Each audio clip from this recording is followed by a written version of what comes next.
Bienvenue sur le podcast High Value Entrepreneur. Je suis Roger. Les entrepreneurs, les créateurs de contenu, les artistes dont tu penses qu'ils n'ont pas besoin d'aide sont ceux que j'accompagne. Je suis un peu leur associé externalisé. Ce podcast est produit par le Studio 29. Si tu veux encore plus d'invités complètement dingues, ce qui va nous faire des épisodes encore plus fous les uns que les autres, abonne-toi, commente et like. Bon visionnage et bonne écoute. Eh bien, bienvenue Tougan dans le podcast. Merci. On se connaît quand même plutôt pas mal.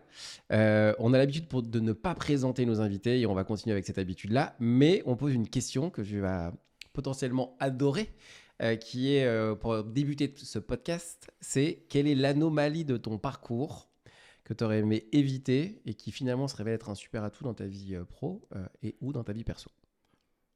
Tu peux le refaire?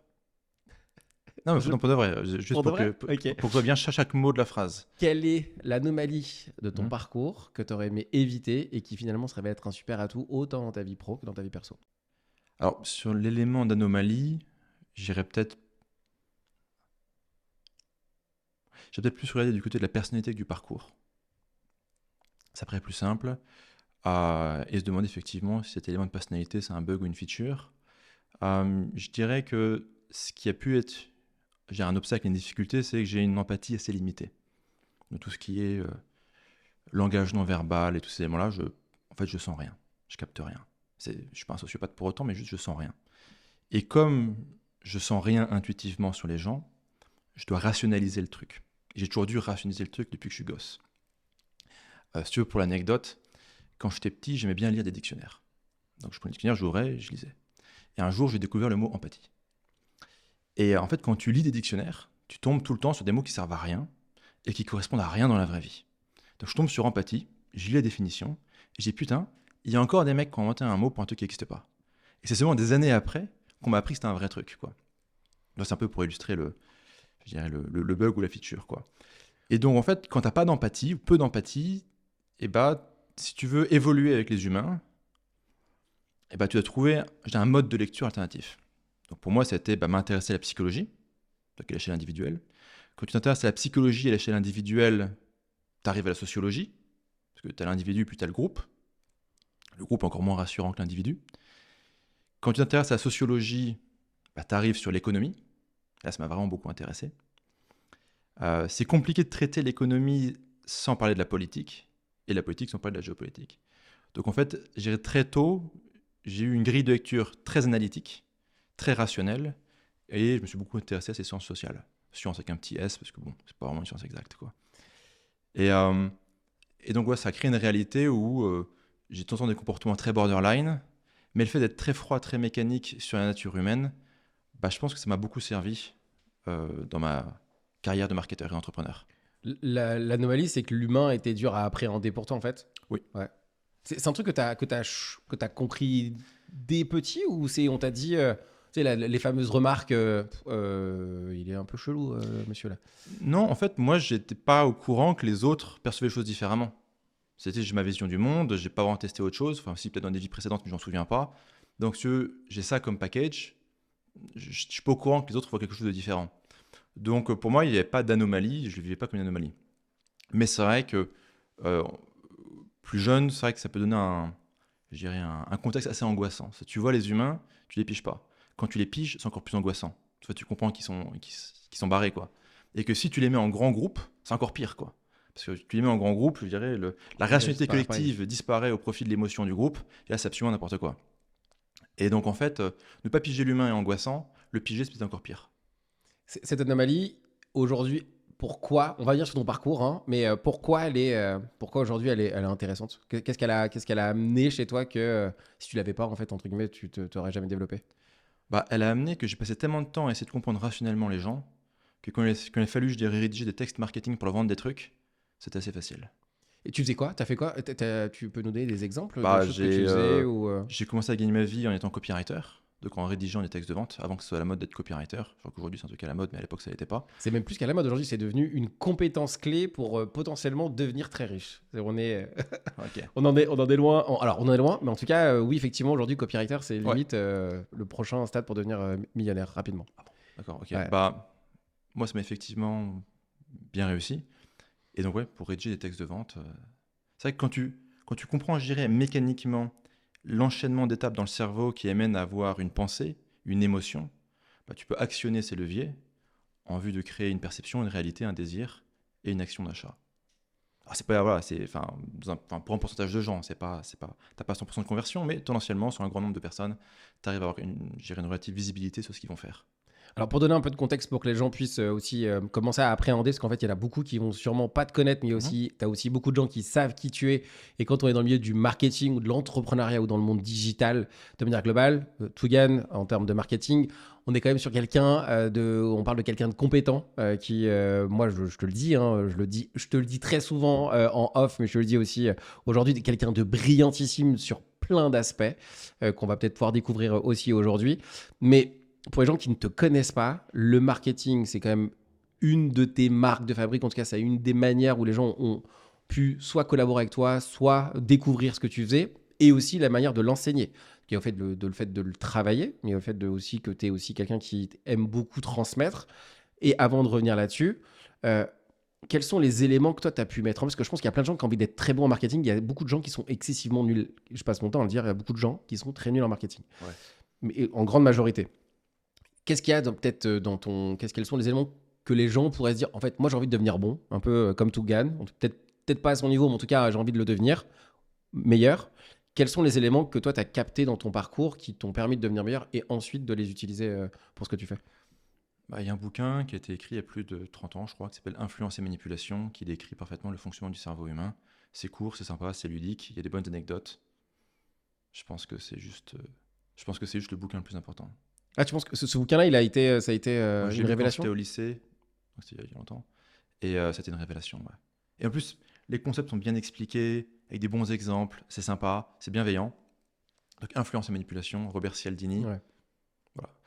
Après, pour devenir bon en marketing, en fait, on n'est pas bon en marketing dans l'absolu. On est bon en marketing sur un marché particulier, sur un segment de marché, sur une niche, dans une industrie particulière. Donc, en fait, pour être bon dans une industrie particulière, il faut juste prendre tout ce qui se fait dans cette industrie, le consommer, le défoncer, le disséquer, apprendre, répliquer. En fait, Voilà. c'est le mécanisme que tu as développé pour comprendre les gens. Finalement, c'est le meilleur mécanisme pour devenir un très bon marketeur. Parce qu'en fait, le marketing, c'est comprendre les gens et leur proposer quelque chose Ouais. au moins qu'ils veulent et au mieux de ce qu'ils ont besoin. Bah, il y a le fait de les comprendre, et après, il faut avoir une batterie de munitions. Tu vois, moi, par exemple, quand j'apprenais le marketing, j'avais des dossiers, et sur Internet, je faisais des captures d'écran de tout. Donc, tu vois, j'avais des centaines de captures d'écran de pop-up. Pour faire une bonne pop-up, il faut des exemples. Donc, j'avais des centaines de pop-up. J'avais des centaines de pages de commande. J'avais des centaines de pages de remerciements après la commande. Celle-là, elle est assez intéressante à optimiser. Et donc, j'ai énormément documenté ça. J'ai un peu de comportement compulsif d'accumulation. Donc, voilà, j'avais des dossiers remplis. Euh, et donc, mais c'était sur mon industrie à moi, quoi. Donc, stocker, archiver, identifier des régularités, identifier des structures, réutiliser les structures. Et puis après, ça fonctionne, quoi. C'est un travail de recherche, en fait. Hein. En fait, finalement, c'est un mécanisme que toi, tu développes. Mhm. Mais en fait, finalement, c'est un travail de recherche. En fait, la plupart des gens ne veulent pas faire parce qu'en fait, c'est relou à faire. C'est hyper chiant de dire, je vais prendre Moi, je passe mon temps à dire aux gens quand ils veulent devenir en meilleur marketing, je fais, est-ce que tu as consommé, est-ce que tu sais comment ça fonctionne? Suis un process. Bah, personne ne veut le faire. C'est hyper chiant. Non, mais en fait, si c'est chiant pour la personne, il faut qu'elle fasse autre chose. C'est tout. C'est que si vraiment ça l'emmerde, il faut qu'elle trouve quelqu'un qui s'amuse. Après, c'est bien qu'elle le fasse un minimum pour comprendre, je dirais, un peu ce qu'elle fait. Mais je dirais, c'est un peu comme moi la programmation. Est-ce que je sais programmer? Non. Est-ce que je viens de programmer? Non. Est-ce que je comprends comment ça marche? Oui. Est-ce que j'ai bouffé des heures de tuto? Oui. Est-ce que j'ai testé de coder des trucs? Oui. Est-ce que ça a marché? Non. Mais j'ai testé. Et du coup, quand un développeur vient me voir et commence à me dire, oui, il faudra un mois pour faire ça, je dis non, ta gueule, ça prend une semaine. Mais par contre, je suis incapable de le faire. Bah là, c'est un peu pareil, quoi. C'est s'intéresser un minimum pour piger le truc et pas se faire bullshitter. Mais après, je dirais, si les gens vraiment ça les emmerde, qu'ils fassent autre chose. Et c'est ok. Enfin, il faut se spécialiser dans la vie, quoi. Est-ce que, parce que là, aujourd'hui, dans le monde du marketing, il y a plein de choses qui se passent. On parle du marketing, on va parler de plein d'autres choses derrière, de ton parcours, de Ouais. ce que tu fais, de politique ou d'économie ou de choses. Il y a plein de sujets sur lesquels on peut aller. Je pense que ça va partir un peu dans ce sens-là, mais on reviendra aussi à l'essentiel. Euh, Est-ce que tu penses que tout le monde peut être bon en marketing? Genre, parce qu'au-delà d'avoir envie, quelqu'un qui veut développer cette compétence-là et qui n'a pas un peu, j'exagère quand je vais dire ça, hein, mais cette sorte de prédisposition analytique de dire, bon, bah, en fait, moi, les humains, c'était compliqué. Le marketing, c'est fait pour les humains. Comprendre les humains, ça me permet de devenir bon en marketing, en copywriting, en truc. Bon, c'est un peu tombé sur toi. Bonne nouvelle, tu as su l'exploiter. Mais quelqu'un qui n'aurait pas cette logique-là, est-ce que tu penses qu'il peut aller la chercher ou pas du tout? C'est vrai que moi, je regarde les gens que je connais qui sont des très bons marketeurs, c'est tous des putains d'autistes. Ce T'en qui es est un? paradoxal. T'en es un ou pas, toi, d'autiste? Bah, j'ai un document qui dit oui, mais c'est pas vraiment une science exacte non plus, quoi. On a plein de gens dans notre Ouais. podcast. En fait, j'ai plein de potes, j'ai plein d'amis. Et on a eu pas mal de gens. C'est Félix Radu qui en parle, Mhm. qui se trouve avec. Mais il l'a su il y a pas très longtemps. Et il se retrouve dans cette phase où, pour lui, il dit bah, si j'avais pas ça, je serais pas aussi brillant dans la manière de manier les mots, de voir les choses, ou en tout cas une perception du monde qui lui permette d'exceller dans cette. Il est dans le podcast, hein, donc Mhm. il en parle. Mais c'est une manière de fonctionner qui.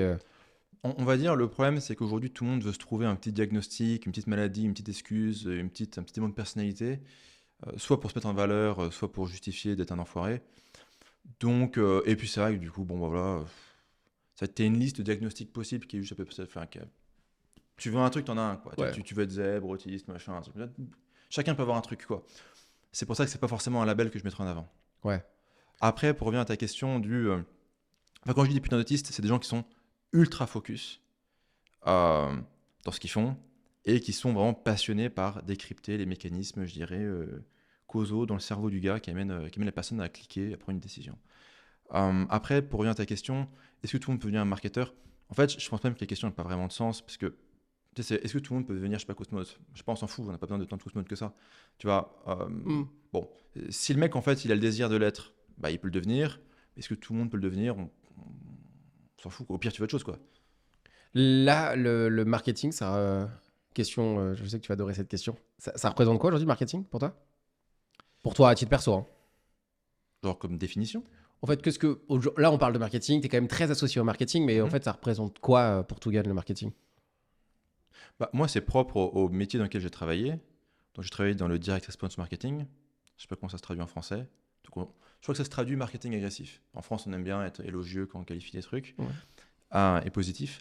Donc, en marketing agressif, genre vraiment pendant longtemps, j'étais leader du marché. Enfin, c'était il y a longtemps, mais j'étais leader du marché sur tout ce qui était les pop-ups sur site de streaming, tu sais, avec les vidéos qui démarrent tout seul, etc. C'était il y a très longtemps, mais donc ce genre de marketing, ça, j'ai vraiment poncé, je l'ai bossé. Je travaille plus là-dedans parce que je trouve que karmiquement, c'est un peu gris.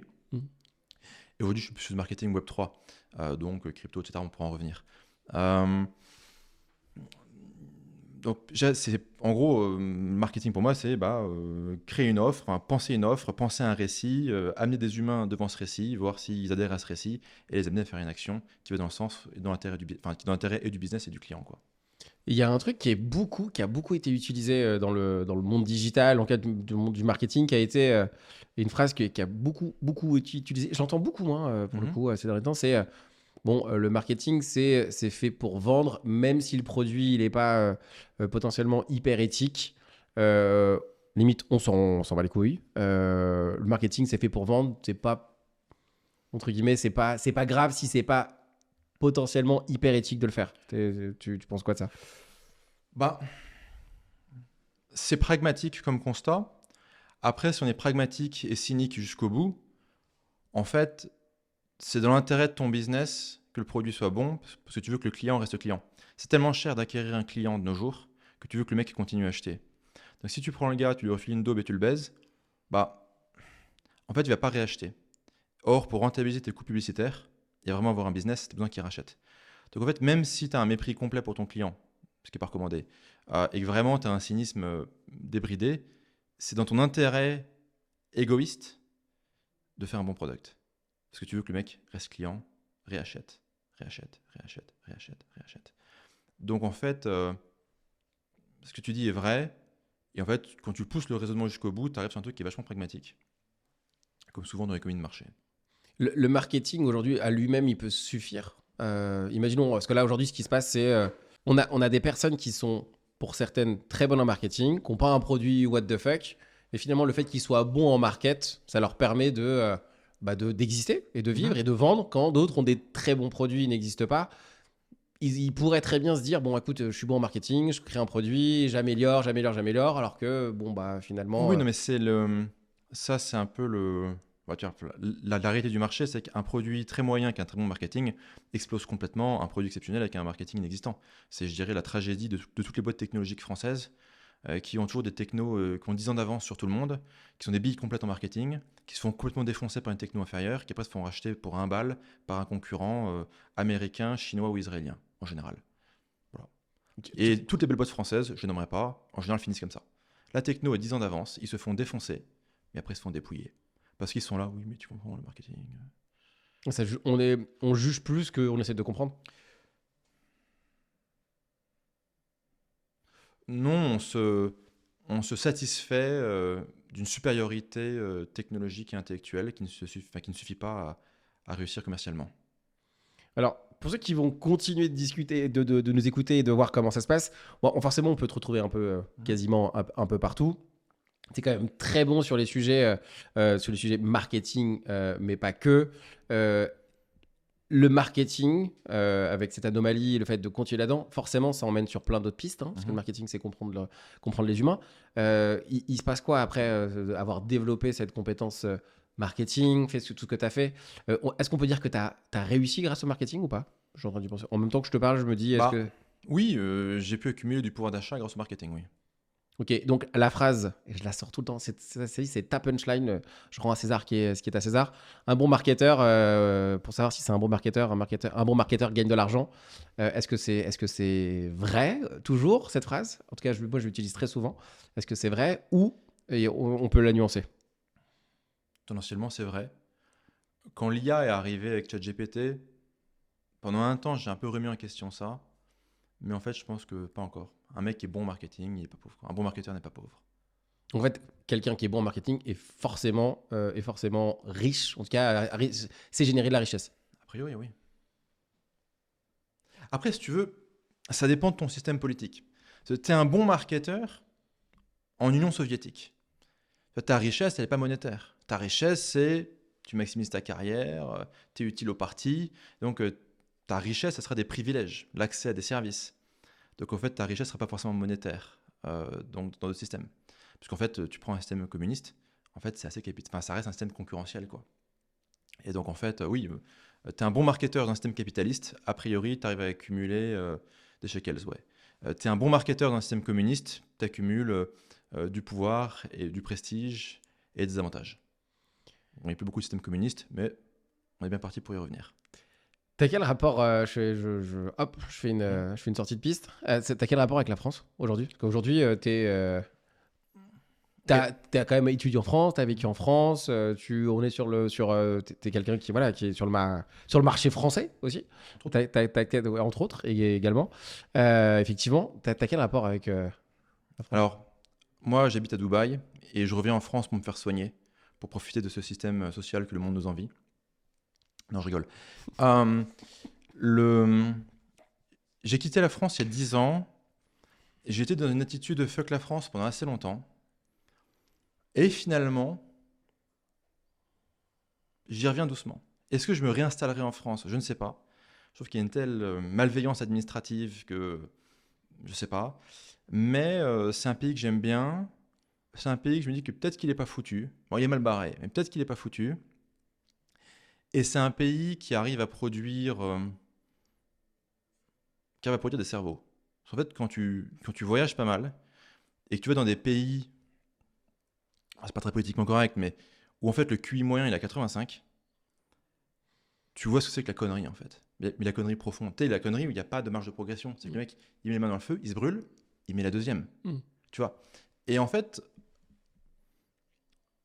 j'ai vraiment passé du temps dans des pays débiles, tu vois. Je vais pas les nommer parce que j'ai aucune fois voyager là-bas sans me faire arrêter, tu vois. Mais quand tu observes vraiment la connerie crasse, déjà tu comprends que le QI, c'est pas fait pour mesurer l'intelligence, mais la connerie. Donc toi, on arrête les débats de c'est quoi l'intelligence, on s'en fout de l'intelligence. C'est juste tu peux mesurer la connerie brute.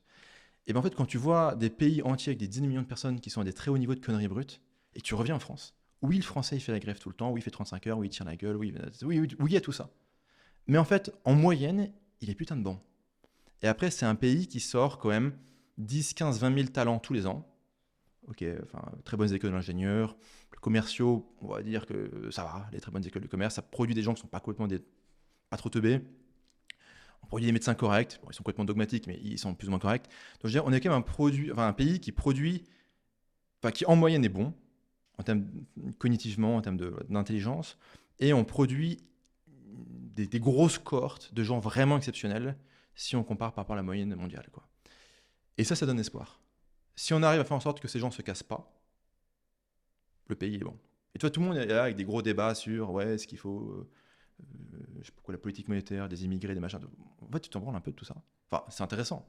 Mais le vrai sujet, c'est si ces 20 000 personnes qu'on produit tous les ans, on arrive à les faire à peu près rester et qu'on leur fout la paix et qu'on les laisse bosser, même si tous les autres c'est des branleurs, on est à peu près bon.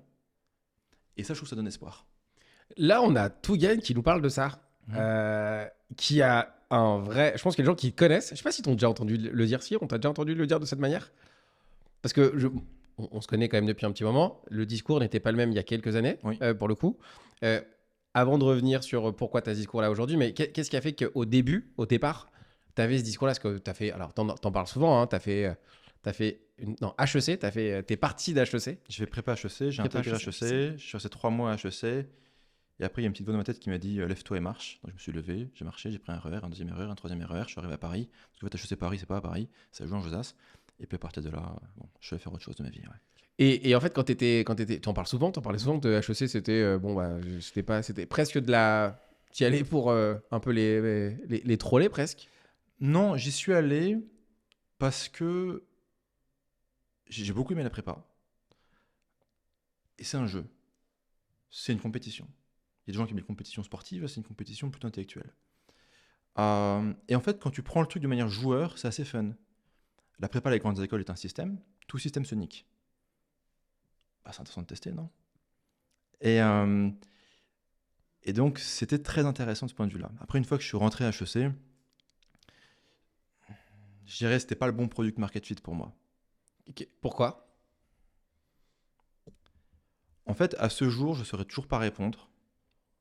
En fait, quand j'ai vu la cohorte de gens là-bas, quand j'ai vu un peu le... Tu sais, j'ai un peu une... Tu vois, chez Pascal, il y a les vérités du cœur. C'est une espèce d'intuition qui ne s'explique pas. Donc j'étais là, juste, il y a une petite voix qui m'a vraiment dit, mais casse-toi, dégage, enfin, vas-y, lève-toi et marche, quoi. Après, j'ai perçu ce système comme quelque chose de dangereux pour moi, pour ma survie économique. Je me suis dit, mais en fait, on va au casse-pipe, là. Tu sais, t'arrives là-bas, peut-être que ça a changé depuis, on te fait une grande cérémonie d'accueil, et on te dit texto, frère, t'as plus besoin de bosser. Mais vraiment, on te dit, t'es l'élite de la France. Sans toi, le pays arrête de tourner. C'est bon, t'as bien travaillé, t'as plus besoin de bosser, t'as plus besoin d'évoluer. Et on te le dit vraiment. Tu penses que c'est une blague? Non, quand même pas pour de vrai. Si, on nous l'a vraiment dit. Et toi, tu te dis, merde. Tu vois, enfin, genre, on va se prendre un platane là. Et après, tu regardes un peu le pays, et tu vois qu'on se prend un platane. Tu dis, ah ouais. Et je me suis dit, ouais, en fait, mon instinct de survie, il a tiré la sonnette d'alarme, il a dit, ok, il faut faire quelque chose, on évacue. Et HEC, là, parce que là, je me rappelle, t'en parlais, tu disais, bon, c'était un peu, pas la colonie de vacances, hein, le terme, c'est pas ce que t'as dit, mais en tout cas, c'est comme ça que je l'interprète. Ouais. À ce moment-là, est-ce que t'étais énervé t'étais déjà énervé, en tout cas, un peu une sorte de phobie sur les institutions et tout ça, ou c'est arrivé à ce moment-là? J'ai toujours une défiance contre le système et contre l'État. Elle a commencé très tôt. Elle a commencé, en fait, dès lors qu'il a fallu aller à l'école et que toi, t'es genre au collège, on t'explique que il faut que tu joues de la flûte, c'était des cours de musique. Et tu dis pourquoi? Le mec il te dit c'est le gouvernement qui a décidé. Tu dis ok, c'est qui ces mecs? Parce que moi je me souviens pas d'avoir signé un contrat social là-dessus, quoi. Et on te dit dans ta gueule, c'est le système, quoi. Tu dis bon, attends, ok. Bon. Et en fait, assez tôt, j'ai eu une défiance vis-à-vis du système, quoi. Toi, tu te dis quand même, putain, les mecs, t'es là, le gouvernement veut que tu joues de la flûte. Tu te dis, non, mais c'est quoi ce délire, quoi? Enfin, ils ont pas du boulot, les mecs. Enfin, je veux dire, non, tu vois, ça. Ouais. Et tu vois, t'es en sixième, tu comprends pas tout, mais enfin, tu comprends quand même que ça fait pas sens, tu vois. Et je dirais, 2 ans plus tard, on te fait le programme sur l'Union soviétique. On t'explique que comment on sait que l'Union soviétique c'était de la merde? Il y a une clôture autour pour pas que les mecs se cassent. Tu regardes ton bahut, t'as une clôture autour, tu dis, il n'y a pas un problème, non? Enfin, il n'y a pas une incohérence quelque part, personne voit, non? Quelqu'un, non? Au fond, quelqu'un, non, personne. Ok, et tu vois, franchement, c'était dur. Enfin, la scolarité, ça a quand même été dur pour moi. Donc, tu vois, j'arrive à ce niveau-là avec, je sais pas, 15 ans de défiance accumulée. Ou tu t'en sors bien en plus. T'étais quand même un élève qui... Au lycée, non. Non. Non? En fait, j'y allais pas. J'allais pas en cours. Je boycottais. Et t'as quand même réussi à avancer dans le cursus? Genre, Apparemment.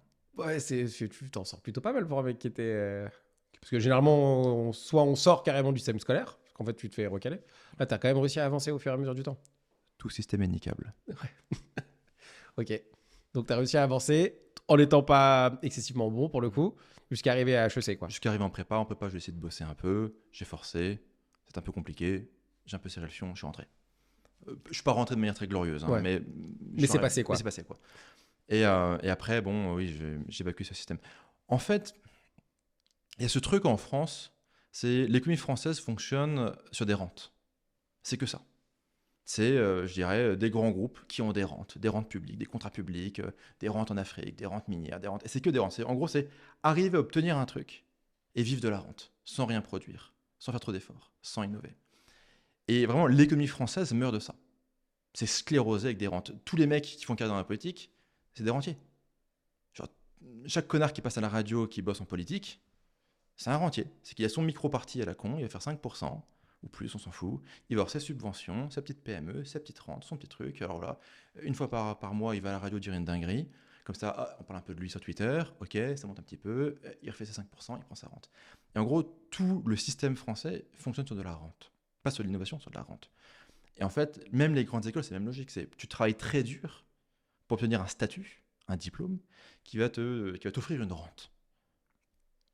Et alors c'est moins vrai pour HEC que pour, tu vois, l'ENA ou les trucs comme ça, quoi.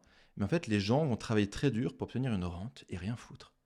Mais il y a un moment donné, pour que la rente soit payée, l'argent doit venir de quelque part. Si tu produis aucune richesse, il vient d'où le fric? Bon, la réponse, c'est la dette publique et de l'inflation. Mais tu vois, je prends quand même conscience, parce que j'aime bien l'économie, qu'il y a un truc qui fait absolument aucun putain de sens, que je suis au cœur du truc, que oui, j'ai une suite VIP, mais que ça reste comme le Titanic, le bateau, tu vois. Et donc, bon, bah, tu te dis, ça commence à couler, les mecs n'ont pas pricé le naufrage, je me casse. Quand tu sors de HEC, parce que là, normalement, vu de ce que tu dis et de l'image que tu pourrais en avoir Mhm. à l'époque, normalement, si t'es dans l'élite, en tout cas, tu fais partie du club de l'élite, à ce moment-là, donc ça veut dire que bah, tu vas vers mieux, tu vas quelque chose de... En tout cas, tu as envie d'aller vers quelque chose qui te représente plus, tu vas vers quoi? Bah, à l'époque, j'écoute Oussama Ammar qui est Crezo Family, qui explique qu'il faut devenir milliardaire sur Internet. Et je trouve que c'est quand même un bon plan. Alors bon, bah, spoiler alert, ça s'est pas matérialisé, mais remboursé. Mais je me dis, bah, c'était le début de la mode de l'entrepreneuriat. C'était de la startup mania, du growth hacking et tout ça. Et donc je voulais être entrepreneur. Tout ce qui était startup, machin, levée de fonds, enfin, ça matchait pas avec moi. Donc je me suis pas mal cherché, j'ai changé de pays, je suis allé m'installer un peu en Allemagne, à peu près à Malte.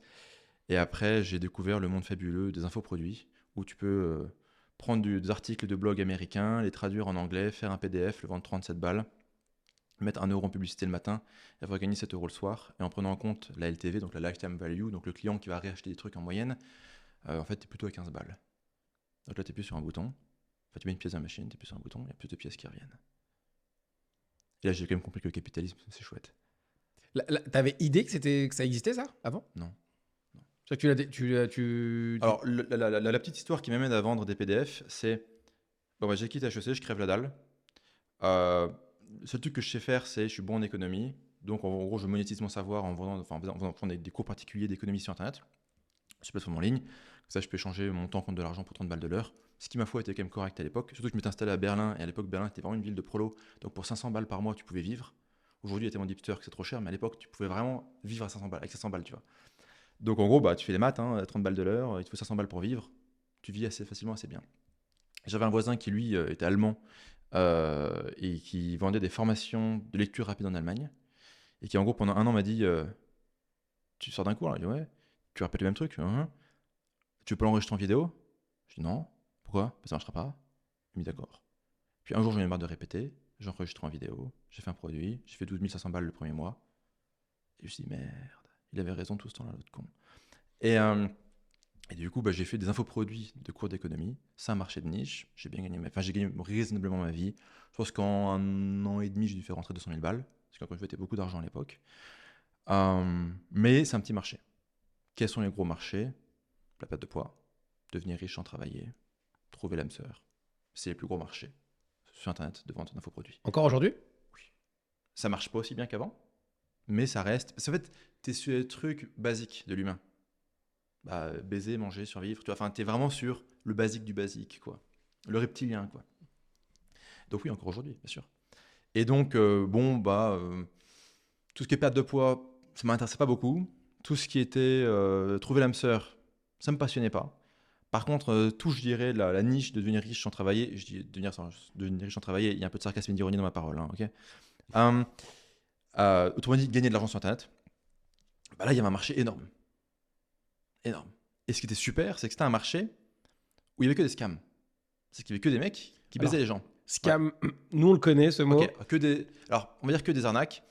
Je veux dire, l'utilisation du mot scam ou arnaque est compliquée parce que tout le monde traite tout le monde d'arnaque toute la journée. On va dire que c'était des produits qui étaient pourris. Et les mecs qui vendaient les produits savaient que c'était pourri, ils s'en foutaient complètement que ce soit pourri. Donc c'était pourri intentionnellement. Okay. En fait, moi je suis arrivé là-dessus avec un pote, on s'est dit, en fait, si on fait la même chose, la même démarche commerciale, mais qu'on baisse pas le mec, qu'on essaie de faire vraiment un bon produit, on met vraiment des connaissances intéressantes dedans, qu'on crée une expérience utilisateur qui est bonne, et ben en fait là le client va rester client, on va pouvoir tout défoncer.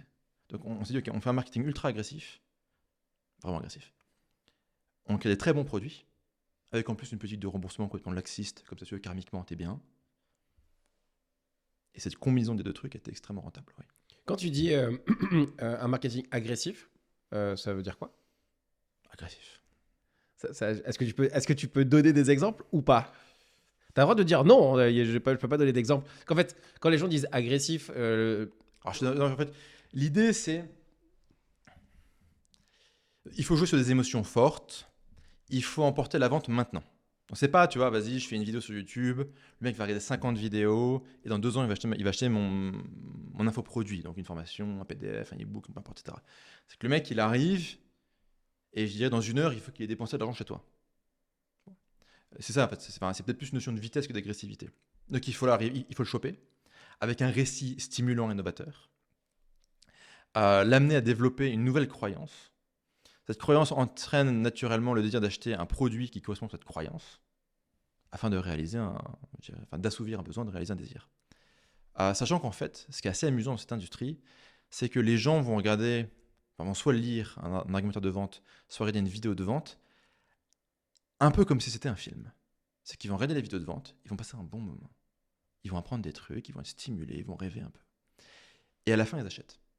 Mais ce qui est très surprenant, c'est que jamais ils ouvrent le produit. Les gens n'ouvrent pas le produit en fait. Et tu vois, c'est comme si les mecs, c'est comme une film de cinéma inversé. Tu es au cinéma, tu payes, et après tu regardes le film. Là, c'est tu regardes le film, tu regardes l'histoire, tu rêves. Et si tu as vraiment kiffé, tu payes. Et c'est très particulier, parce que je comprends toujours pas pourquoi les mecs payent et n'ouvrent pas le produit. Je pige pas, c'est comme ça, j'observe. Mais voilà. Et donc du coup, il fallait trouver toujours une manière de proposer. En fait, quasiment toutes les opportunités, quasiment tous les produits ont déjà été vendus.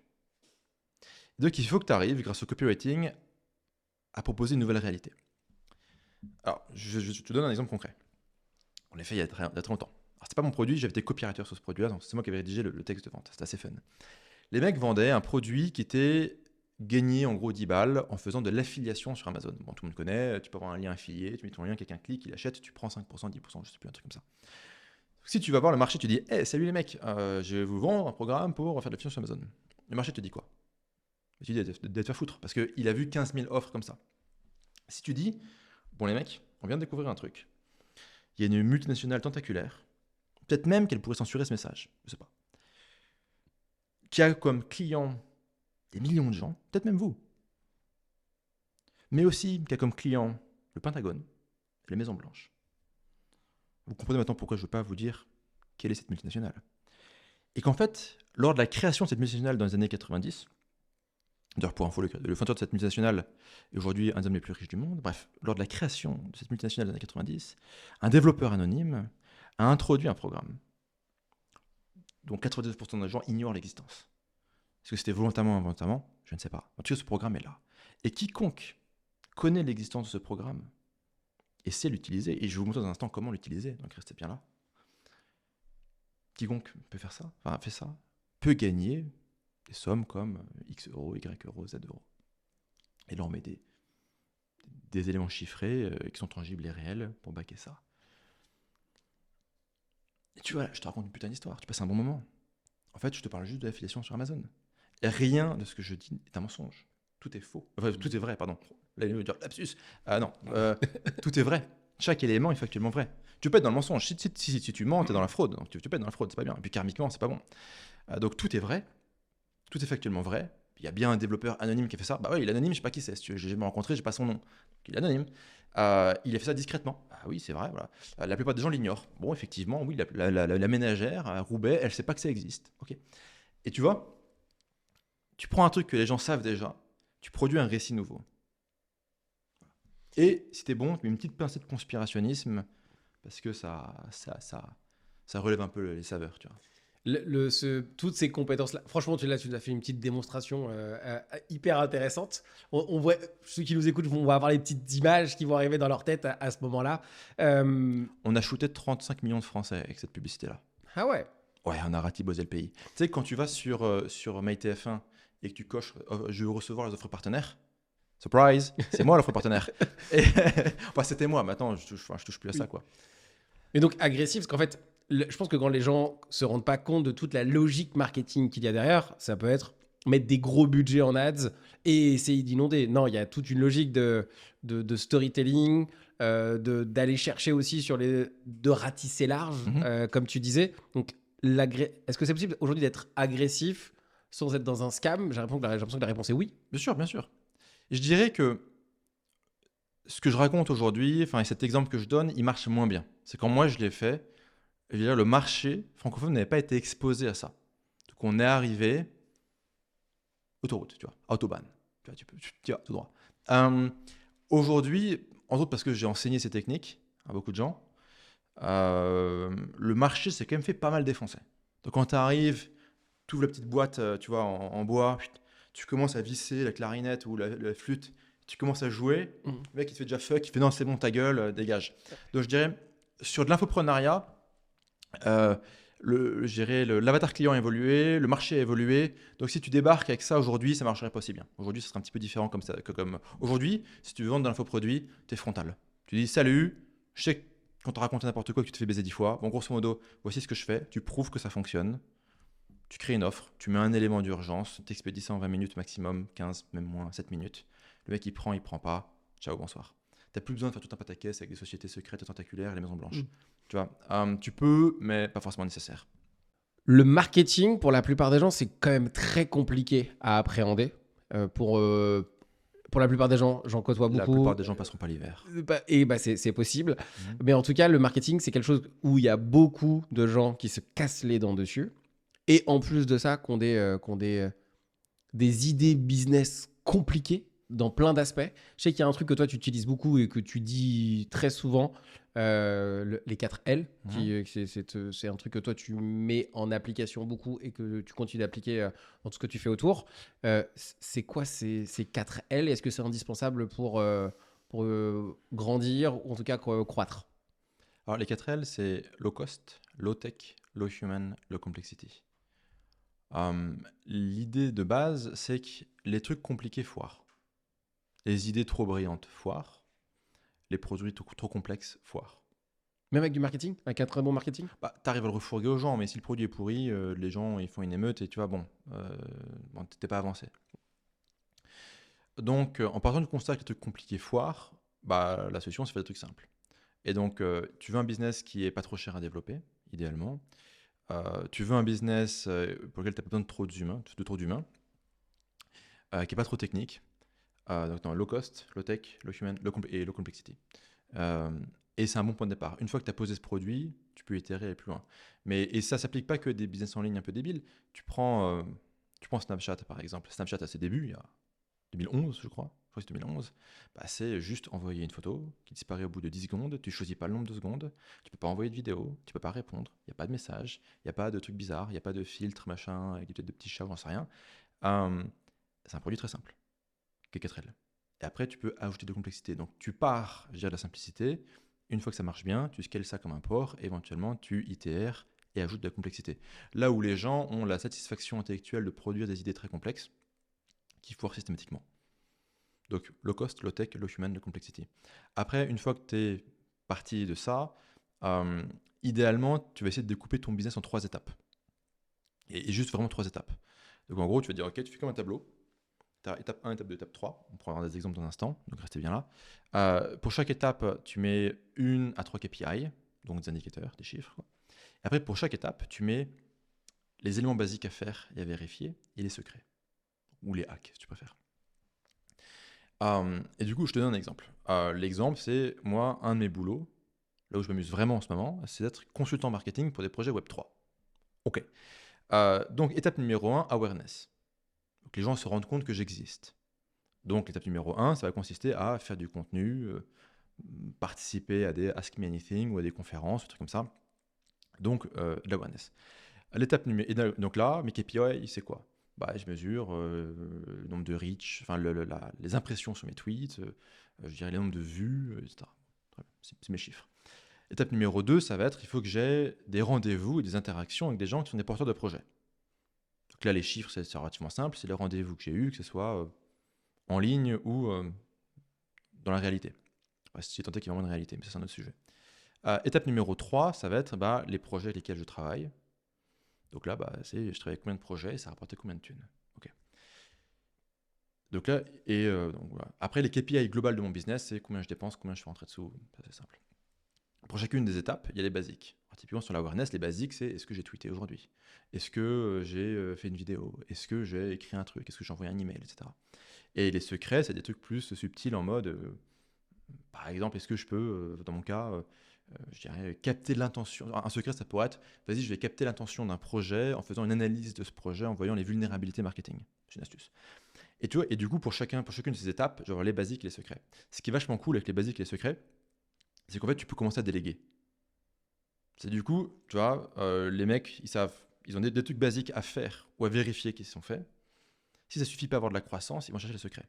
Donc, tu vois, toutes les semaines, tu es là, tu as tes chiffres en cours de semaine, tu dis, OK, on n'est pas dans les chiffres. Cette semaine, on n'est pas bon. Donc, si on n'est pas bon, OK, on regarde si au niveau des basiques, on n'a pas raté un truc. Il n'y a pas un truc qui marche plus, qui est buggé, on s'en fout. OK. On regarde si tout est bien fait. S'il n'y a pas d'anomalie ici, on dit OK, on va chercher dans les secrets des astuces pour choper des points de croissance hebdomadaire. Et ce qui est vachement intéressant sur ce framework-là, c'est que maintenant, à partir de ce moment-là, quand tu as organisé ton business en 3 étapes, dès lors que tu vas écouter un podcast, lire un livre, lire un blog post, peu importe, c'est intentionnel. Tu es là pour remplir les basiques et remplir les secrets. C'est pas, ouais, je lis un livre pour lire un livre. Non, c'est je lis un livre spécialisé là-dessus parce que dans l'étape numéro 2 de mon business, en termes de secrets, je suis un peu sec. Donc on fait les basiques, ça marche moyen bof. Il faut trouver des astuces, il faut trouver des machins, il faut trouver des petits trucs pour choper ce surcroît de croissance. Et du coup, tout ce que tu fais en termes de consommation de contenu est beaucoup plus intentionnel, beaucoup plus efficace, et tu fournis des munitions à tes équipes. Les mecs, ils sont pas en mode gogol, en mode qu'est-ce que je fais? J'ai à se péter la gueule comme des manchots sur la banquise. Non, tu vois, ils sont, ok, il y a les basiques. Est-ce que les basiques sont appliqués? Yes, no. Et il y a, ok, les secrets, des astuces, des techniques supplémentaires qui peuvent être déployées pour choper ce surcroît de croissance, puisque tu veux être en croissance chaque semaine. Et donc, en fait, quand tu organises ton business en 3 étapes, putain, la vie, elle est simple. Et donc, c'est assez basique. Il n'y a rien de profondément, enfin, il n'y a pas de fulgurance intellectuelle dans ce que je viens de dire. Mais en fait, quand tu le fais, tu peux commencer vraiment à scaler très agressivement. Mais c'est là où je pense que les gens vont me rejoindre et vont commencer à voir ce que moi je vois chez toi. C'est que tu viens d'expliquer quelque chose de très compliqué que la plupart des gens n'arrivent pas à comprendre, mais tu l'as expliqué simplement et on peut l'appliquer. C'est là où je pense qu'il y a une de tes très grandes forces. C'est que là, oui, certes, ça paraît évident dans la manière dont tu l'as fait, mais la manière est d'aller le chercher, de le comprendre et de réussir à le régurgiter aussi. Et qu'on assis tu fais ah ouais, effectivement, c'est un framework excessivement simple. Applique les basiques et va chercher les hacks derrière les basiques. Bon, dit comme ça, putain, mais les gens, ils voient pas ça. Tout tient dans un document. Ouais. C'est là où t'as une logique d'esprit hyper intéressante. Et surtout, tu arrives à ce côté transmission hyper intéressant que tu as et que je sais qui est important pour toi. Mais tu as dit deux choses qui sont hyper intéressantes et sur lesquelles ça me permet d'aller sur un autre chemin.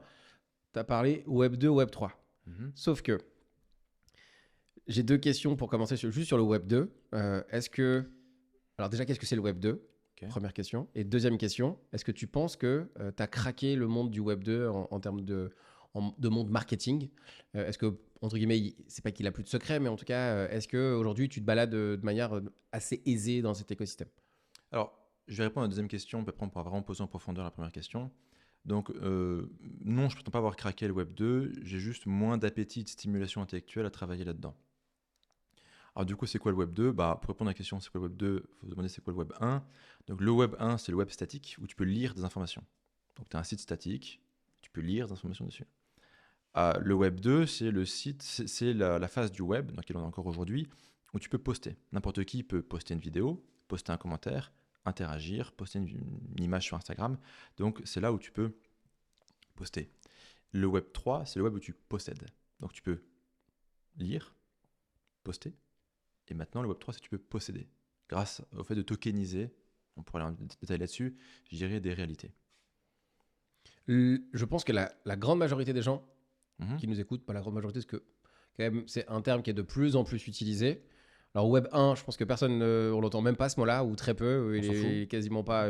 Web 2, il y a des gens qui disent Web 2, genre ils savent qu'il y a une histoire de méta à un moment qui a essayé de faire un truc. Mais Web 3, si on n'est pas dans la sphère et qu'on ne maîtrise pas le sujet, c'est de l'ordre genre, tu parles d'un monde qui, pour la plupart des gens, je pense qu'il n'existe même pas, quoi. En gros, le Web 3, c'est le web de la crypto. C'est un peu un abus de langage, mais grosso modo, c'est le web où, c'est le web dit, ou qui veut être décentralisé, qui utilise la blockchain et qui permet d'organiser, je dirais, les interactions, les contributions et les égoïsmes d'une manière plus efficace. Bon, je prends un exemple un peu terre à terre. Une vision Web 3, un peu idyllique, des réseaux sociaux, ça serait tout ce que tu postes sur un réseau social t'appartient, toute la data qui va avec t'appartient, et du coup, tu peux prendre tous ces éléments, quitter Facebook pour aller les déposer sur Twitter, par exemple, ou sur autre chose, donc tu possèdes. En gros, le Web 3, c'est une notion de propriété privée. C'est, tu vois, je prends un autre exemple. Ça passe mieux avec des exemples. Tu joues à un jeu vidéo. Dans ce jeu vidéo, tu as un personnage. Ce personnage, il a, je sais pas, une cape, une épée, un pistolet, un machin, une maison, un truc comme ça. Tu as acquis ces éléments, soit en achetant des choses dans le jeu avec tes cartes de crédit, soit en parcourant des étapes dans ce jeu pour débloquer des trucs. En fait, ces trucs-là, tu ne les possèdes pas. Dans la vision Web 3, tu possèdes ce personnage, tu possèdes la cape, tu possèdes l'épée, tu possèdes le pistolet, tu possèdes les maisons. Et tu peux les sortir du jeu, les acheter, les revendre, les échanger, mais tu peux aussi les déposer comme collatéral, puisqu'ils ont une valeur économique, donc tu peux les déposer en collatéral pour prendre un emprunt contre cette cape ou cette épée. Alors ça paraît un peu con comme ça, mais c'est juste pour comprendre la philosophie. Et cet emprunt, tu peux l'utiliser pour, je sais pas, acheter une ferme dans la vraie vie et produire à bouffer parce que ta cape et ton épée ne vont pas te nourrir. Si, elle peut, parce que finalement, tu peux la vendre, ouais. Mais, ou autre exemple, imaginons, tu prends aujourd'hui les régies publicitaires. Donc, tu prends des régies comme Taboola, Outbrain, Google, qui est une régie publicitaire. Tu as un mec qui veut acheter l'espace publicitaire et un mec qui vend l'espace publicitaire. J'ai un blog avec des bannières, je vends cet espace publicitaire, je suis une entreprise, je veux acheter l'espace publicitaire. Il y a donc un intermédiaire, qui va être une société de publicité, une régie publicitaire, qui va faire l'appariement entre l'offre et la demande en prenant une com absolument délirante. Évidemment, il y a une grande opacité. C'est que le mec qui achète la publicité, il ne sait pas combien le gars touche, le gars qui a la bannière touche. Et en fait, dans une vision Web 3, tu n'as pas un intermédiaire, tu aurais une plateforme transparente qui met en relation l'offre et la demande avec une transparence complète. C'est que chacun sait qui a payé, pourquoi, ou comment.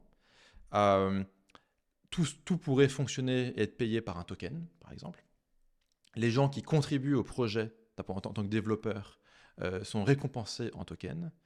Et on peut imaginer peut-être que le protocole prenne un petit frais, par exemple, et que ce frais soit utilisé pour buyback, donc pour acheter et brûler, donc pour faire monter la valeur de ce token. Alors d'un point de vue réglementaire, c'est un peu plus compliqué, on ne va pas forcément rentrer là-dedans.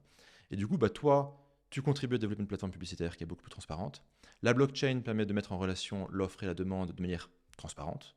Le token est utilisé comme monnaie d'échange sur cette plateforme. Ce token peut aussi être utilisé comme monnaie de gouvernance. C'est que chaque personne qui détient un token, chaque token est un pouvoir de vote. Donc, est-ce qu'on change l'interface comme ci, est-ce qu'on change comme ça, est-ce qu'on met des frais, pas de frais, est-ce qu'on autorise certains types de publicité, est-ce qu'on autorise certains types d'acteurs. Par exemple, est-ce qu'on va autoriser, je sais pas moi, les jeux d'argent, est-ce qu'on va autoriser le contenu adulte, par exemple. La gouvernance avec les holders votent pour décider ça. Et si la tokenomics est bien pensée, la valeur du token s'apprécie. Et donc tout est fait de manière décentralisée. Voilà. Donc pour des puristes du Web3, c'est très mal dit, c'est un peu crado, mais c'est grosso modo voilà, des exemples comme ça. Donc une plateforme publicitaire, des points dans un jeu vidéo et ton réseau social. Donc l'idée du Web3, c'est finalement tout ce que tu fais, tu le possèdes. Tu contribues, tu le possèdes. C'est de la propriété privée programmable. Et je fais une petite itération sur la notion de propriété privée.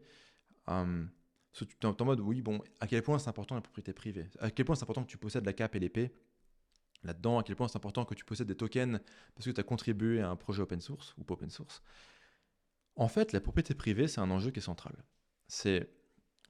Tu prends tous les pays qui sont dysfonctionnels dans le monde, qui ne marchent pas, ils ont un seul point en commun. C'est pas la religion, c'est pas le climat, c'est pas l'ethnicité, c'est pas la géographie, c'est pas le système politique. C'est qu'ils ont tous en commun que la propriété privée n'est pas garantie. Et si tu n'as pas de propriété privée, tu te dépenses pas, tu n'optimises pas, tu n'investis pas. Genre, si tu es dans un pays où si tu as une belle maison, quelqu'un peut te la prendre à tout moment, est-ce que tu vas retaper la façade? Est-ce que tu vas prendre un crédit en mettant la première maison comme collatéral pour acheter une deuxième maison? Est-ce que tu vas déposer des brevets? Est-ce que tu vas créer une société? Est-ce que tu vas investir et réinvestir tes gains? Non, tu fais rien de tout ça. Donc, en gros, tous les pays où il n'y a pas de propriété privée, leur développement économique est complètement entravé. Pour le gros de l'humanité aujourd'hui, la propriété privée n'existe pas vraiment. Elle est très dysfonctionnelle. Il y a un mec qui vient avec un gun, il prend. Et en fait, ce qui est amusant avec le Web3, c'est que tu crées de la propriété privée pour tout le monde et partout, de manière indiscriminée, aussi longtemps qu'ils ont une connexion Internet. Si ton wallet possède sur la blockchain cette cape, à moins de te braquer, mais encore faut-il savoir que c'est toi qui as cette cape. On sait que le wallet a cette cape, mais on ne sait pas qui est ce wallet. Donc tu as quand même aussi un bon compromis entre beaucoup de transparence. On sait que ce wallet possède cette cape sur la blockchain et beaucoup de vie privée. On ne sait pas forcément qui détient ce wallet. Pour le moment, peut-être que ça changera avec le temps. Ça mais pourrait t'amener, ouais. oui, vu les pulsions communistes dans beaucoup de pays, ça pourrait t'amener à changer. Donc ce qui est assez fun avec le Web3, c'est que tu introduis de la propriété privée partout, pour tout le monde. Et à partir de là, tu t'ouvres du développement économique. Parce que tu dis, ok, je joue aux jeux vidéo, je vais maximiser le jeu, genre la meilleure cape possible. Cette cape, je vais la revendre, ou genre deux capes, il y en a une que je revends. Avec cet argent-là, je vais acheter, je sais pas moi, de l'Ethereum, du Bitcoin ou autre chose qui peut s'apprécier dans le temps.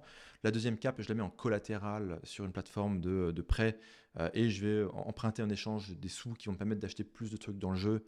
Et après, si tout dans le jeu se valorise, je récupère de l'argent, je rembourse ma dette et je récupère mon collatéral.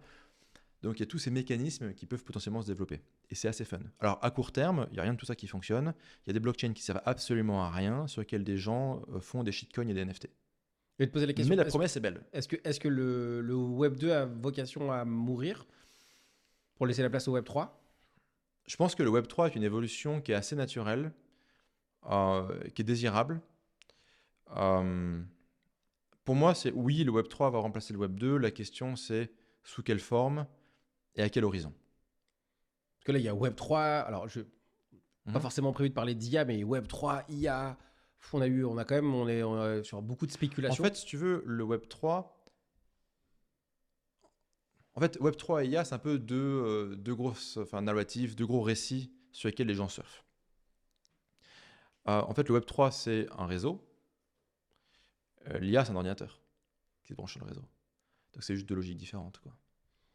Actuellement, si on reste dans le contexte, et je pense que cette discussion, peut-être que dans quelques mois, voire semaines, s'il se passe quelque chose, c'est pas qu'elle aura plus de sens, mais en tout cas, ça va tellement vite que ça peut totalement plus être le cas. Mais aujourd'hui, on met Web3, IA dans le monde du Web3, dans le monde du Web2. Aujourd'hui, c'est pas instinctif de comprendre que ça a de la valeur les deux en même temps. Et Web3 plus IA, aujourd'hui, en termes de spéculation, par exemple, on se retrouve avec tu parlais de shitcoin, tu parlais de choses où, grosso modo, tu associes les deux noms, création de richesse, oui, alors spéculation. Aujourd'hui, tu prends un bon marketing, Web3, tu crées un token ou un système sur la blockchain, peu importe, qui inclut vaguement, même très vaguement, ou même juste phonétiquement, IA et ton token il vaut 300 millions de market cap 2 semaines plus tard. Bon, ça va finir dans le sang. C'est la C'est dérive une et le bulle monde merveilleux du Web3 en même temps. Oui, Quoi. mais en fait, le Web 3, c'est complètement débridé et dégénéré, et ça finit quasiment toujours dans le sang. Alors, on peut revenir un peu à notre marque initiale, est-ce que c'est un bug ou une feature? Et je pense que c'est une feature. Je pense qu'en fait, le chaos du Web 3, la volatilité du Web 3 est une force marketing. Qu'est-ce qui fait que les gens entendent parler du Bitcoin? Ça monte en haut, ça se pète la gueule. Quand ça monte, tout le monde en parle. Quand ça se pète la gueule, tout le monde en parle. Quand ça remonte, tout le monde en parle. Quand ça se pète la gueule, tout le monde en parle. Donc en fait, la volatilité et le chaos, c'est une feature marketing gratos pour toute l'industrie. Le problème, c'est qu'au milieu, il y a beaucoup de ratés, beaucoup de dégâts, beaucoup de gens qui se brûlent, beaucoup de gens qui perdent de l'argent, beaucoup d'acteurs très malveillants qui exploitent vraiment ça pour des fins malveillantes, quoi. Et que c'est un espace qui est, c'est le Far West. C'est vraiment le chaos. Tu penses que ça va changer? Oui. En fait, ça peut changer de deux manières. Soit par les mécanismes du marché, soit par l'État.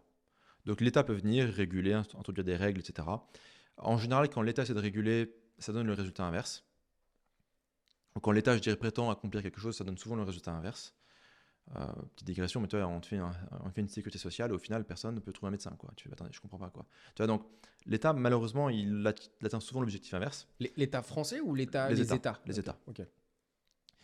Donc soit tu dis, ok, l'État vient et met de l'ordre, c'est ce que veulent faire les États. Pourquoi pas? Bon, j'ai pas le pouvoir d'influencer ça. Soit c'est le mécanisme de marché qui fonctionne. Je te donne un exemple qui est assez amusant.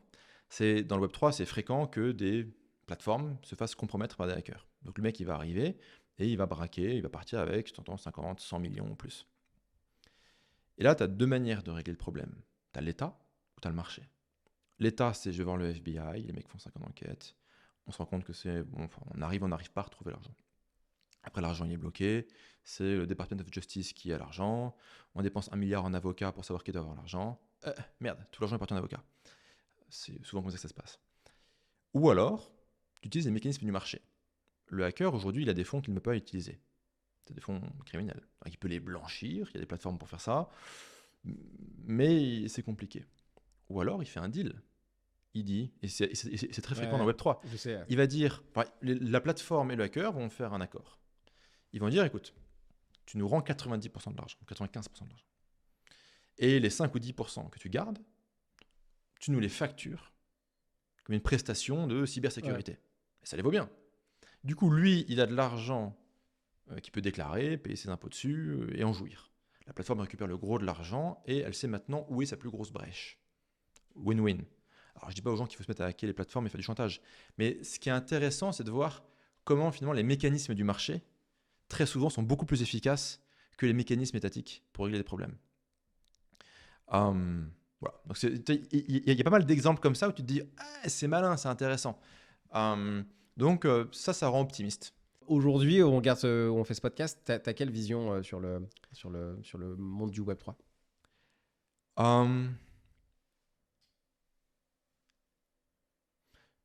Je suis un peu schizo dessus. J'aime beaucoup, ça m'amuse beaucoup. Dès que je me dis vas-y, je fais autre chose, en fait, j'y reviens toujours. Et en même temps, c'est un peu compliqué. Dans la mesure où les acteurs sur le marché, enfin les gens qui créent des choses, sont pour beaucoup des connards. Tu parles de qui?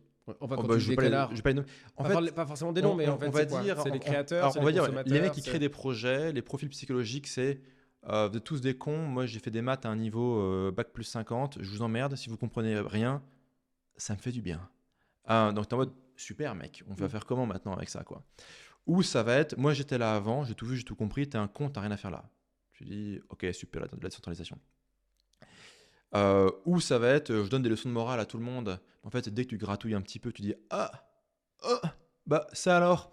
Il y en a eu 2-3. Il y en a eu 2-3. Encore une fois, je sais pas ce qui était vrai, pas vrai, mais c'est juste amusant de voir qu'il y a beaucoup de gens qui donnent des grosses leçons de morale et qui derrière, en fait, quand d'autres gratouillent un petit peu, tu trouves autre chose. Bon, on va faire simple. Hein. Tu prends n'importe qui dans le Web3, tu gratouilles, il y aura des ratés. La question, c'est est-ce que le raté, il est intentionnel ou pas. Voilà. Oui. Bon. Donc, sur le côté gens qui créent, il y a des profils psychologiques qui sont pas forcément agréables. Côté gens qui, on va dire, investissent ou spéculent, alors là, c'est des profils psychologiques plutôt inquiétants. Donc en gros, je ne sais pas si on peut dire investisseur, mais l'acquéreur type de token dans le Web3, on l'appelle Kevin. On prend Kevin. Faut que Kevin, il prend toujours dans la gueule. Dylan, on prend Dylan. Personne s'appelle Dylan ici? Ok, c'est bon. Ok. Donc on prend Dylan. Dylan, tout le monde le prend un peu pour un con depuis qu'il est petit. Tu sais, à l'école, la maîtresse a dit qu'il est débile, machin, il n'arrive pas trop, il force un peu avec les nanas, il se prend râteau sur râteau. Voilà. Dylan fait partie, je dirais, de ces 40% d'occidentaux qui, en fait, n'ont pas de vie sexuelle, pas de vie amicale, et ils sont en moitié au chômage. C'est grosso modo la stat. Donc Dylan, selon des critères sociologiques discutables, c'est un loser. Un jour, Dylan découvre la crypto. Dès qu'il découvre le Bitcoin, on dit c'est la liberté, c'est trop bien, c'est contre le système, il y a de l'inflation, on va tous mourir à cause de l'inflation, sauf c'est du Bitcoin. Ok, effectivement, c'est chouette, c'est intéressant, il se laisse séduire, il rentre là-dedans. Mais il se rend bien compte, Dylan, qu'en fait, le Bitcoin ne fera pas x 100 000. Et c'est là que Dylan, sur Twitter, il découvre Shiba comme Rocket Inu, fusée Elon, maison Trump Rocket, Harry Potter. Trump Rocket. Ok, ça tient en un mot. Et là, Dylan se dit, ce token va faire x 100 000. Ce qu'on dit vulgairement to the moon. To the moon. Et là, du coup, Dylan, il comprend un truc. Ce token va être le véhicule de sa revanche sociale, de sa revanche sur la vie. Quand ce token aura fait x 100 000 et qu'il sera assez intelligent pour vendre tout en haut, traduction, vendre tout en haut, ça revient à dumper sur la gueule de quelqu'un d'autre. Hein. Donc c'est très sociopathe comme comportement, mais bon, Dylan ne va pas jusqu'à dans le raisonnement. Donc Dylan, il se dit, moi je vais faire 100 000, je vais dumper quand ça vaudra des milliards. Après, ça se pète la gueule, je m'en fous, j'aurai plein de sous. Et là, je pourrais revenir au bled avec la voiture rouge qui fait vroom vroom, la montre avec les diamants, la blonde avec les seins comme ça, et je dirais à tout le monde, Dylan, il vous encule. Depuis le début, Dylan, il avait raison. Haha, tu vois, toi, ta gueule, toi, t'es un smicard, machin. Et en mode, allez tous vous faire enculer. Et tu vois, Dylan, il décide de mettre son SMIC et toute sa rage, tout son espoir de revanche sociale, tous ses espoirs d'une vie meilleure, tous ses désirs matériels, dans Shiba comme Rocket Inu, Trump, fusée, Elon, Rocket Moon, machin, qui est ce qu'on appelle un shitcoin. Donc une merde, quoi, mais une merde amusante, mais une merde quand même. Et shitcoin, c'est pas une insulte, c'est juste un truc, c'est une blague, quoi. Évidemment, c'est très peu probable que ce truc fasse x 100 000 et qu'il ait... Et surtout qu'ils vendent au bon moment, en plus. Qu'il vendent au bon moment, et qu'il ait la voiture rouge qui fait vroom vroom, la meuf avec les seins comme ça, et la montre qui indique jamais l'heure, mais qui a des diamants dessus. Donc quand ça ne se matérialise pas, Dylan pète un câble, fout le feu à tout, menace de mort tout le monde, gueule sur tout le monde. Et en fait, tu te retrouves avec des, ouvrez les guillemets, communautés. Alors, je ne sais pas à quel point je peux utiliser un champ lexical graveleux, mais si tu veux, la meilleure manière de le dire, et je vais être volontairement vulgaire, mais au moins ça fera passer le message, c'est une communauté crypto, à un moment donné. Au début, tout le monde s'aime. Tant que ça monte, tout le monde s'aime, on est tous au chat, on est ensemble, etc. Mais comme souvent, c'est des projets qui n'ont pas de fondamentaux, donc je dirais, c'est le jeu de l'offre et de la demande. Donc ça monte, puis après, ça baisse, quoi. D'abord, il y a de l'euphorie, puis il y a de la panique. Et quand tu rentres dans la phase de panique, il faut imaginer, donc pas une salle comme ça, une salle avec des grands murs blancs. Tu vois. Et je vais être volontairement vulgaire dans mon propos. Il faut imaginer que maintenant, tous les gens, ils sont là, ils s'accroupissent, ils font caca dans leurs mains, ils balancent caca contre les murs en hurlant. Et en fait, la communauté crypto, aujourd'hui en 2024, c'est ça. C'est des mecs comme Dylan qui, dans pas longtemps, seront accroupis, acheter des trucs sur les murs en hurlant comme des putains de malades. Et c'est vrai que ça, c'est pas rassurant. Tu vois, lors de la dernière bulle, j'étais en mode, ok, là, c'est vraiment des singeries, c'est très drôle. La prochaine fois, ça sera pour de vrai, il y aura des vrais usages. Là, on a une prochaine bulle, potentiellement, qui est en cours, ou un bull market, si tu préfères. Mais au final, il n'y a toujours pas grand-chose. Donc... Tu penses que finalement, les régulations qu'il y a sur le marché du Web 2, finalement, elles font un tri parce que là, en fait, c'est tellement accessible. En fait aujourd'hui, tu peux mettre ton SMIC sans aucun problème dans un endroit où, je prends par exemple la bourse, on te demande des KYC, des vérifications d'identité, finalement, là, il n'y a pas de régulation. Évidemment, le fait que des gens se brûlent et perdent leur argent du moins gagné est une réalité qui est problématique. Après, quand tu régules, tu protèges surtout les gens contre l'opportunité. Parce que quand tu poses des régulations, il faut être accredited investor, il faut faire partie d'un fonds VC, private equity, c'est très compliqué. Du coup, quand l'action Uber, elle est accessible à Dylan, bah, la market cap, elle est déjà à 100 milliards. D'accord, hop, on s'introduit en bourse, Dylan, il arrive, et là, il y a les fondateurs qui vendent, les fonds VC qui vendent, les fonds private equity tout le monde lui vend à la gueule. Et du coup, oui, la crypto, c'est du risque, mais c'est aussi de l'opportunité. Et donc, il y a nulle part sur Terre où Dylan y peut arriver. Et si, Inch'Allah, ça se passe bien, bah, effectivement, il a la voiture qui fait vroom vroom, la montre suisse qui indique jamais l'heure mais qui a des diamants, et la blonde avec les gros seins. Ou autre chose, une maison, on s'en fout, tu vois. Et il y a nulle part sur Terre, il n'y a rien sur Terre qui propose ça. Et donc, empêcher Dylan de participer, c'est aussi empêcher Dylan de potentiellement devenir riche et libre. Et donc, en fait, je pense que c'est OK d'assumer ce risque, parce que je dirais l'upside, il est énorme.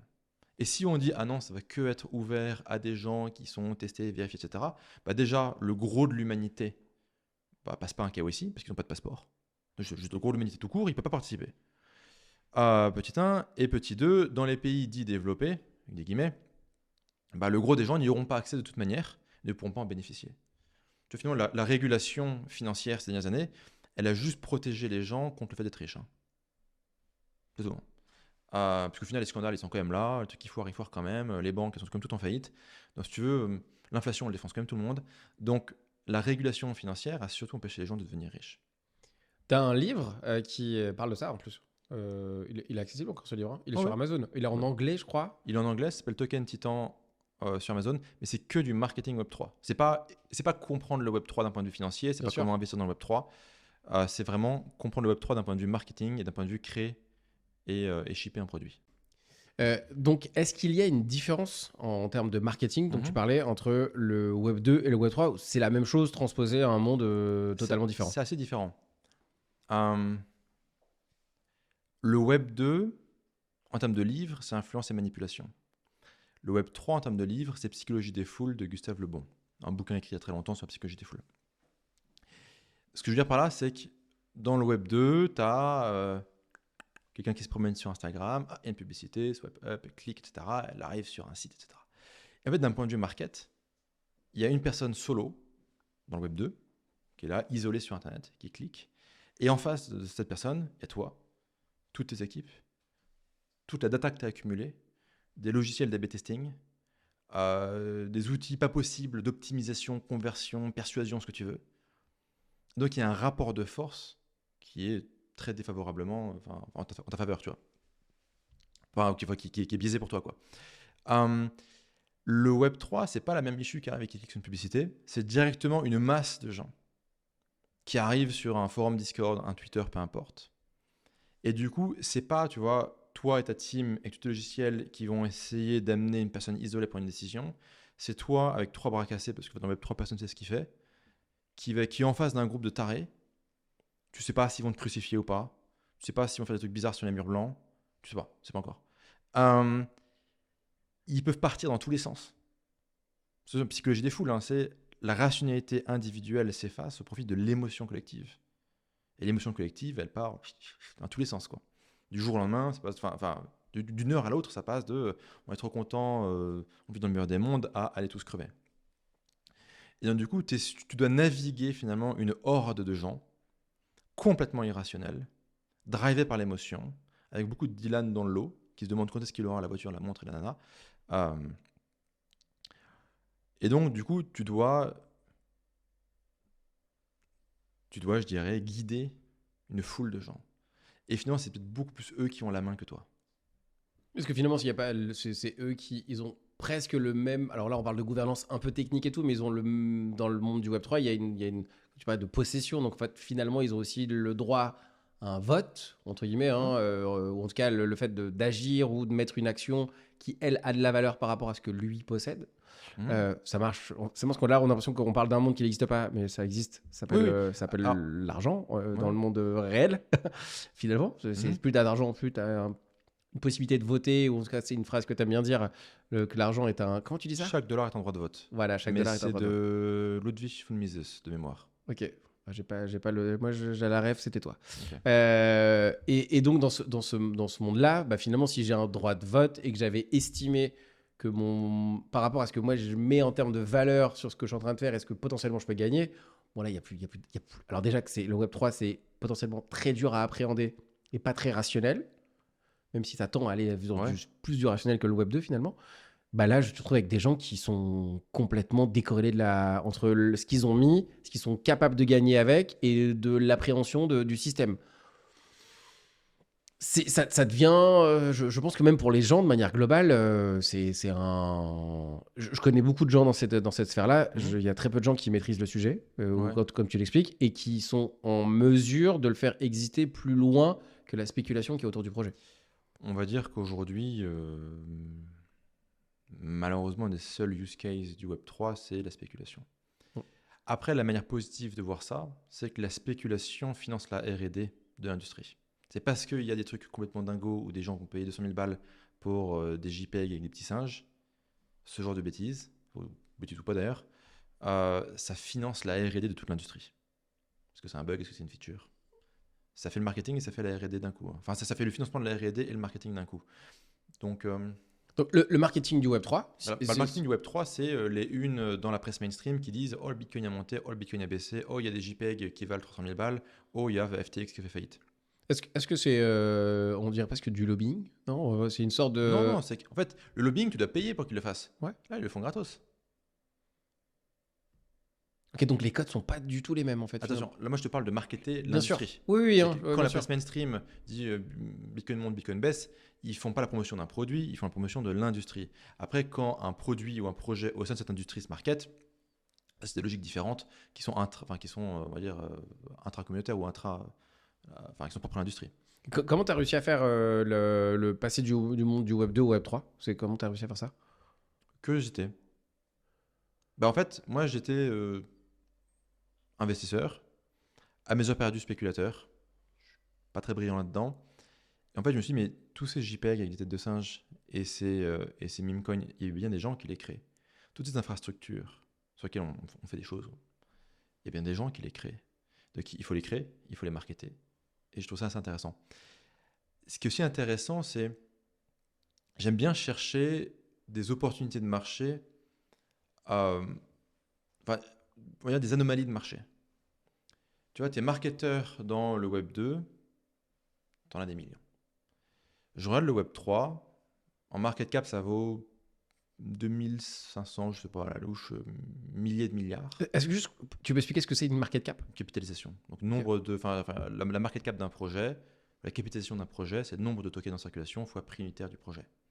Comme une capitalisation boursière, nombre d'actions fois prix unitaire de l'action. La market cap d'industrie, bah, on fait la capitalisation de tous les projets, on fait une addition, ça donne un chiffre. Ce chiffre, c'est aujourd'hui autour de 2200, 2300, 2400 milliards. C'est ça, de 2400 milliards. Et donc, tu vois, tu as un truc qui est quand même relativement gros. Et tu regardes à l'échelle mondiale combien de personnes s'intéressent vraiment au marketing Web3. Combien de personnes sont vraiment des marketeurs dans Web3. Ouais, je sais pas, il y a 10 personnes. Donc juste à m'intéresser au truc, même temps le plus nul, tu es le 10e, imaginons. Tu es le 10e. En fait, il n'y a pas de 11e, parce qu'en fait, il n'y a pas de 11e. Tu es dans le top 10 mondial d'une industrie à 2000 milliards de dollars. Mes félicitations. Il y a une anomalie de marché complète. Donc d'un point de vue business, cette anomalie de marché, elle est intéressante. Tu peux être, sans forcer, dans le top 10, top 20, top 30 d'une industrie à 2000 milliards, qui va probablement faire x10, x20, x100 dans les années à venir. Tu as juste à être là à faire un effort. Avec des codes qui sont en plus très compliqués à comprendre, parce que là, on passe. Oui, mais tu rentres, tu t'y colles. Enfin, tu Ah rentres, ouais. tu t'y colles, en 2 mois, tu as compris, si tu veux. C'est comme tout. Donc oui, il y a une barrière à l'entrée en termes de compréhension. Elle n'est pas non plus démentielle. Tu rentres, tu forces, tu apprends, tu comprends. Donc il y a une anomalie de marché où en fait les mecs ils sont là à s'entretuer sur LinkedIn ou pour être ghostwriter et coach, consultant, thérapeute, machin, je sais pas trop quoi dans le web 2 et faire la énième startup à la con à la station F financée par je sais pas trop qui, je sais pas d'où vient cet argent mais bon peu importe, c'est un autre sujet. Où ils sont là à s'écharper la gueule, à perdre de l'argent pendant 10 ans en espérant être le prochain Google. Why not, pourquoi pas. Ou tu as un truc où si tu travailles correctement, tu es payé 1 million la journée. Tu peux être dans le top 10, top 20 world de ta discipline au bout de 2 mois. Et cette discipline, oh mon Dieu, elle est grande et lucrative. Et donc, en plus du fait que l'idée d'introduire la propriété privée dans le monde entier est quelque chose de positif pour l'humanité, il y a quelque chose qui est aussi très bénéfique économiquement. Donc on joint l'utile et l'agréable. C'est quoi l'objectif pour toi avec le Web3, avec ce que tu fais? Moi, je me dis que, tu vois, le monde aujourd'hui il y a un peu deux scénarios qu'on nous propose. Le premier scénario, c'est le goulag planétaire. C'est on prend du communisme avec de l'IA, on régule tout avec les États. Donc tu auras un QR code pour tout, tu auras de la reconnaissance faciale pour tout. On va qualifier ça, ils le vendent bien, ils vont appeler ça la Smart City. Et en gros, tu vois, tu as un scénario totalitaire où les technologies de l'IA plus la régulation de l'État vont juste littéralement faire un communisme planétaire, drivé par IA. L'autre scénario qu'on te propose de l'autre côté, c'est la favela planétaire. C'est un peu la France aujourd'hui. C'est quelques îlots pour riches, où ça se passe plutôt bien, avec des murs autour, des miradors, des services de sécurité, des écoles privées, des gymnases privés, un peu comme au Brésil, si tu veux. Et pour le reste du pays, c'est la favela. C'est ultra violent, ultra déficient, il n'y a rien qui fonctionne, a fortiori pas de propriété privée, et c'est un bordel généralisé. Donc pour une petite minorité de riches ultra riches, la vie est belle, pour le reste de l'humanité, c'est une catastrophe. Ça, c'est un peu c'est l'autre trajectoire. On continue ce qu'on fait aujourd'hui. Si on ne prend pas l'option forum de Davos, goulag digital, IA, etc. Et pourquoi pas, hein, si les gens veulent ça, on peut y aller, on peut tester. Hein.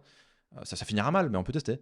Donc soit on finit mal avec du goulag par IA, soit on continue la trajectoire actuelle d'inégalité, de criminalité, de violence, de délitement des institutions, d'explosion complète de la classe moyenne, et tu finis avec des ultra riches qui vivent dans des compounds protégés ou dans des endroits protégés comme Dubaï ou quoi, Singapour, trucs comme ça, et le reste de l'humanité, c'est une espèce de favela planétaire où tout le monde se fout sur la gueule. Donc ça, c'est les deux scénarios qu'on nous propose. Ce qui est intéressant avec le développement de la blockchain, c'est que ça ouvre une troisième voie. Troisième voie où finalement tu recrées du développement économique, tu recrées de l'opportunité économique pour Dylan, mais aussi pour le reste du monde, où les gens peuvent gagner de l'argent en investissant, mais aussi et surtout avoir de la propriété privée là où ils n'en avaient pas. Et cette propriété privée, il y a un développement économique. Ils réinvestissent, ils se développent, leur pays se développe, et tu vas sur un sentier de croissance beaucoup plus équilibré, où même, je dirais, les structures de pouvoir peuvent être davantage distribuées. Dans ce scénario-là, tu peux utiliser la blockchain pour les élections. Voilà. C'est moins le cas en France, mais tu prends les États-Unis. Quelle que soit l'issue de l'élection, le camp en face dit que c'est truqué. Quand Trump a été élu, les mecs ont dit que c'était truqué, c'était les Russes. Quand Biden a été élu, les gens de Trump ont dit c'était truqué, les machines à voter, on ne sait pas qui les fait, comment ça marche, etc. Ils ont fait du bourrage d'urne. Je ne sais pas si c'est vrai, je ne sais pas si c'est faux, je m'en fous. Si c'était sur la blockchain, tu recrées de la confiance dans l'institution. Donc tu vois, la blockchain, c'est de la confiance, c'est de la transparence, c'est des institutions qui peuvent mieux fonctionner, c'est des gens qui ont des opportunités économiques, c'est des potentiels économiques qui ne sont pas exploités aujourd'hui, qui peuvent être exploités. Il y a toujours un connard qui te dit on ne peut pas avoir une croissance infinie dans un monde fini. Peut-être, mais si déjà, si tu veux, on pouvait introduire de la propriété privée et du PIB dans à peu près tout sur Internet, ou à peu près tout court, pour tout le reste de l'humanité qui n'a pas accès, on peut en faire des points de PIB comme ça. Donc du coup, il y a le goulag, le communisme par IA, il y a la favela planétaire, et la troisième voie, quelque part, c'est blockchain, qui recrée de l'opportunité, qui recrée de la transparence dans les institutions, et qui permet de réorganiser les modèles de société. C'est pas mal. Et si en plus tu es très bien payé pour le faire, écoute, pourquoi pas, quoi. C'est ça que tu. Troisième notion que tu nous parles, c'est un peu là où tu penses que. C'est un peu plus vendeur que le goulag global ou le favela global, non? Je sais pas. Il y a des gens qui ont l'air de prendre des directions qu'ils n'ont pas vraiment envie de prendre, mais toi, tu veux prendre la troisième en tout cas. C'est là-dessus où tu mises. La favela globale, elle me paraît pas séduisante. Le goulag global. Mais toi, tu crois plus. Là, c'est là où je me suis allé exprimer. Et toi, tu crois plus dans ces trois options, tu crois plus que la troisième va arriver. Je pense que chacun de ces scénarios est un peu extrême et caricatural. C'est une tendance. Moi, je pense pas que la blockchain elle va en poupe et que ce soit la solution qui a la plus haute probabilité de succès. Je pense même que c'est plutôt en train de perdre. Ah, tu penses? Ouais. Pourquoi? En fait, la blockchain n'a pas réussi à introduire un produit qui permette d'avoir une légitimité démocratique ou un engouement des masses. En fait, si la blockchain arrive à introduire ou à avoir un moment ChatGPT, et du coup les gens disent ok, ça sert à quelque chose, ok, je vois, je peux entre guillemets toucher le truc, quoi. Je peux le sentir, je peux le comprendre, je vois ce que ça fait. Tu vois, la blockchain, elle est un peu dans le stade IA avant ChatGPT. L'IA avant ChatGPT, c'est ouais, bullshit, quoi. Enfin, ta gueule, quoi. C'est tu mets IA pour lever des fonds, le VC, il comprend rien, ou alors il comprend, mais il espère que le suivant comprendra pas et qu'il paiera une valeur plus chère, quoi. Tout le monde met IA partout, ça sert à rien. On te dit que c'est l'avenir, ça sert à rien. Même, les gens mettent de l'argent là-dedans, tu comprends pas. Bon. Et un jour, tu as ChatGPT, et là, l'humanité entière dit ok, je comprends à quoi ça sert, et ça fait partie de mon quotidien maintenant. La blockchain n'a pas encore eu son moment de ChatGPT. Si elle arrive à avoir son moment de ChatGPT assez rapidement, quel produit ça sera, je ne sais pas, mais si elle arrive à avoir son produit ChatGPT ou son moment de ChatGPT, là, du coup, il y aura une légitimité démocratique, il y aura une adhésion d'une centaine de millions de personnes pour cette technologie-là.